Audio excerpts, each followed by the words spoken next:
So, yun na nga mga boy. So, yung mga boy, kitang-kita nyo naman. So, medyo umaamoy na yung ating sardina. So, mga boy, ito na yung time para ilagay natin yung ating mahiwagang dilata. Yung mga boy, nasira pa yung... My God!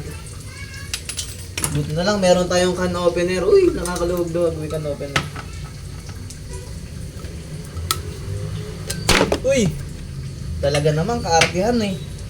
So mga boy, buksan muna natin.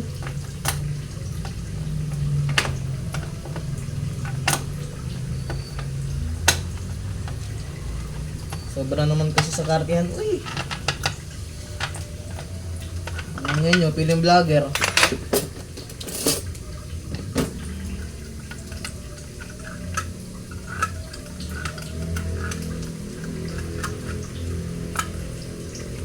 So, yun na nga mga boy, sa pilitang bukasan na lang to.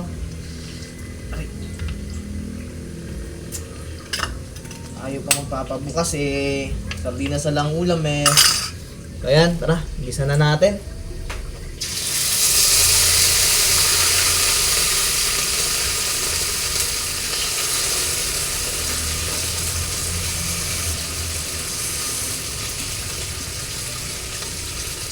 Ulalam. So yun mga boy, tulad sa probinsya, syempre, nilalagyan namin ng isang takal na tubig to. Tapos yun yung para magiging sabaw.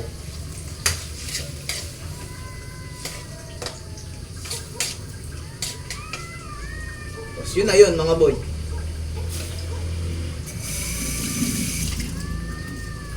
So ganyan lang, wait na lang natin mga boy. Syempre mga boy, dagdagan ko na rin ng betchin. Ano ba? Ang dami pusa. Betchins. Kasi marami.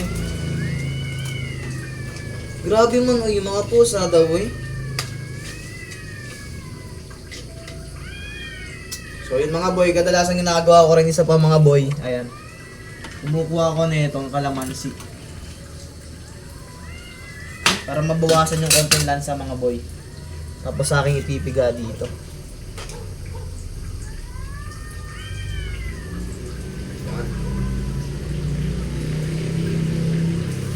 So, kuha pa ako ng isa.